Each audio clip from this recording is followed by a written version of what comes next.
La semaine dernière, nous sommes attaqués vraiment une couleur forte de l'armée. On a rajouté le vert flamme sur les différentes figurines. Et vraiment là, ça commence à bien avancer. Le projet se dessine, se visualise de mieux en mieux.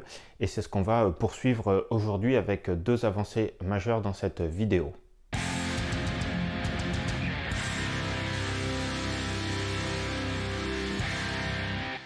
Bonjour à tous et bienvenue sur la chaîne Gemini, j'espère que vous allez bien. Avant de commencer la vidéo, je voudrais vous remercier, on est de plus en plus sur la chaîne, on approche les 200 abonnés, c'est vraiment cool. Et vraiment je suis très content, j'ai de plus en plus de retours, ça m'offre de plus en plus de projets, de plus en plus de soutien.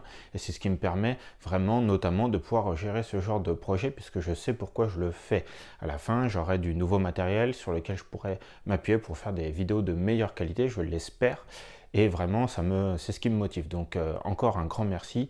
Et on s'attaque tout de suite au sujet d'aujourd'hui qui est la suite des vidéos des Nains du Chaos, donc la troisième vidéo. Donc comme je vous l'ai dit, la dernière vidéo, on a rajouté les flammes vertes. Aujourd'hui, on va aussi ajouter une couleur forte. On va faire tous les os, toute la couleur os.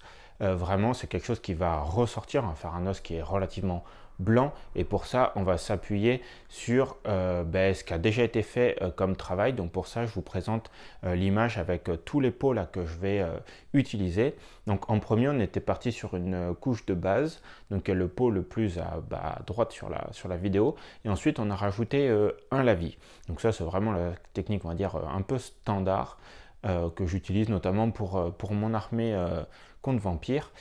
Cette technique est globalement assez rapide. Elle a quand même un défaut, c'est qu'elle nécessite un gros nettoyage après lavis, puisque le lavis, notamment sur les grosses surfaces, fait des taches. Peut-être que je l'applique pas très bien aussi, mais en tout cas, ça me fait des taches, notamment sur vraiment les cornes assez longues, tous les os assez longs. Donc première étape, on va reprendre toute notre couche de base, redessiner vraiment tout là où on ne veut plus de tâches et ne laisser le lavis que là où on le souhaite, donc souvent à la racine des os. Donc si on imagine une corne, on va en laisser la partie la plus sombre au plus proche du corps. Donc ça c'est un travail assez long, assez rigoureux. J'ai essayé de le filmer au mieux là, mais c'est pas facile forcément de filmer dès qu'on va être trop proche.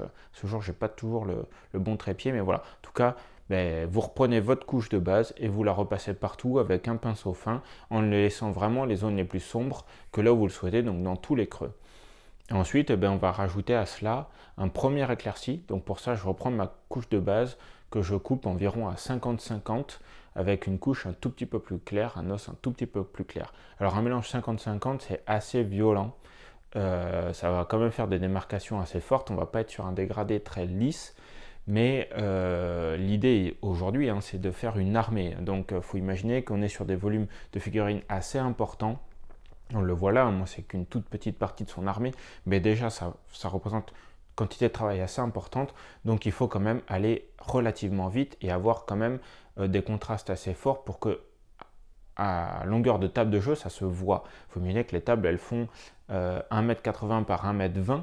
Donc c'est une table qui est assez grande, donc globalement on joue, les figurines sont entre 50 cm et 1 mètre souvent de l'œil, voire parfois plus.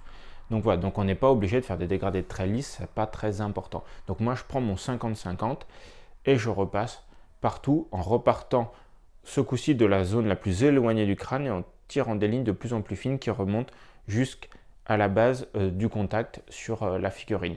Et pareil, on reprend des lignes de plus en plus fines et on fait surtout des lignes de différentes longueurs. Des fois on va remonter très loin, des fois très court, très loin, très court, on alterne de façon aléatoire pour commencer à vraiment apporter une blancheur, quelque chose d'un peu plus os poli blanc. Même démarche avec la même couleur cette fois pure, donc un troisième éclairci.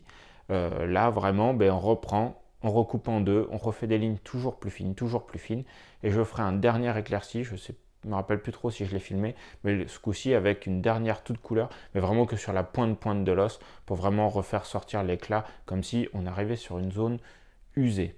Donc globalement, voilà à peu près comment je fais moi un os, on va dire relativement rapide. Bien sûr, sur certaines figurines, je fais des dégradés beaucoup plus importants, où on monte à 5 ou 6, 7 couleurs, 7 montants en lumière.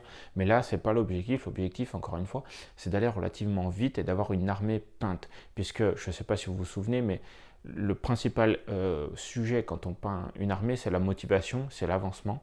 Donc là, on arrive dans des étapes où moi, ça fait 3 semaines que je suis sur le projet et honnêtement, ça commence mentalement un peu à m'user. Donc il faut pour ça 2 choses. Je me rappelle de mon objectif final, qui est de pouvoir financer du matériel pour la chaîne, mais surtout, je me rappelle surtout que là, je suis arrivé à ma saturation de travail parallèle. Je vais commencer à travailler un peu en vertical et finir des figurines pour me dire ça c'est fini, je n'y reviens pas. Donc j'ai commencé par l'os pour une raison très simple, c'est que c'était une couleur qu'on voyait beaucoup sur le char. Et ce char-là, finalement, quand je le regarde, finalement, je peux le finir assez rapidement. Puisqu'une fois l'os terminé, il me reste toute la partie verte de la peau, on va dire, d'orque gobelin qui est sur le devant du char, que j'ai faite en suivant, que je n'ai pas filmé, je ne peux pas filmer toutes les textures. Et après ça, bah, finalement, c'est la reprise de tous les métaux. Donc j'ai commencé par reprendre tous mes cuivres. Alors il n'y en a pas techniquement sur ce char. Là, vous allez me dire, mais dans quoi il part? Mais je voulais reprendre tous mes métaux. Le cuivre était la partie où il y en avait le moins. Donc j'ai commencé par reprendre tous mes cuivres. Ensuite, tous mes métaux type un peu argenté, métal blanc. Et enfin, j'ai fini avec mon métal or. Donc le métal argenté et le métal or sont quand même relativement présents sur le char de façon importante. Donc ça me fait 2 couleurs majeures en plus de terminer sur ce char.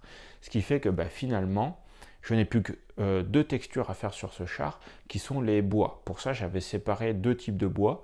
Le plancher, que j'ai fait de façon plus claire, type planche, que là, bah, je reprends vraiment, bah, pareil, on revient faire du layering, avec, bah, pareil, de la montée en couleur. Là, je l'ai fait qu'en 2 étapes, puisque j'avais déjà un contraste assez important grâce au lavis et à ma couche de base, et j'avais refait une deuxième couche de lavis sur certaines zones pour commencer à faire des zones plus ou moins sombres.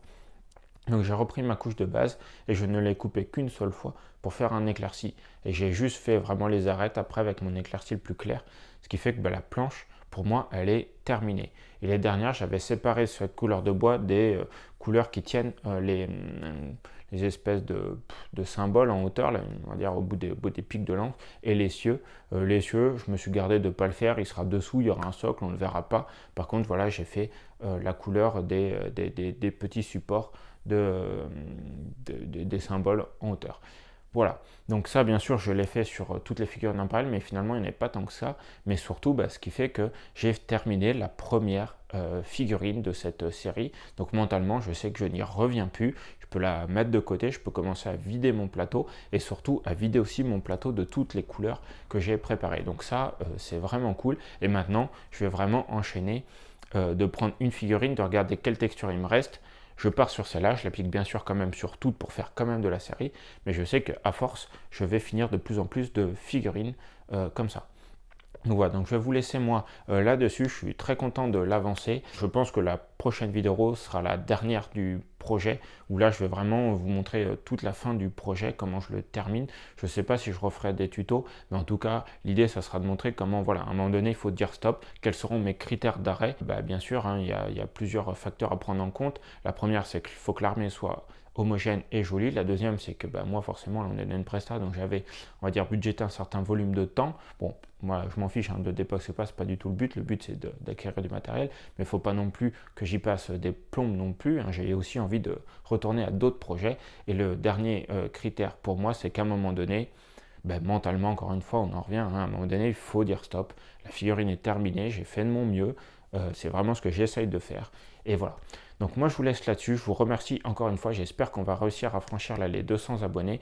Je compte sur vous pour me rejoindre, pour me soutenir, pour me motiver, puisque moi c'est ce qui m'aide à me motiver. N'hésitez pas surtout à me faire vos retours en commentaire, moi j'insiste, mais c'est ça que je cherche le plus. Vous voyez, je fais des projets qui sortent du lot, qui sortent de mes objectifs personnels, parce que bah, finalement vous avez réussi à me motiver à vouloir m'investir de plus en plus dans la chaîne, et j'espère que ça va faire un cercle vertueux où si moi je m'investis plus dans la chaîne, vous serez plus investi pour me soutenir, et derrière on pourra commencer à créer une communauté qui est vraiment cool et sympa. En tout cas, encore merci à vous, je vous souhaite une bonne journée et moi je vous dis à la prochaine. Bye bye.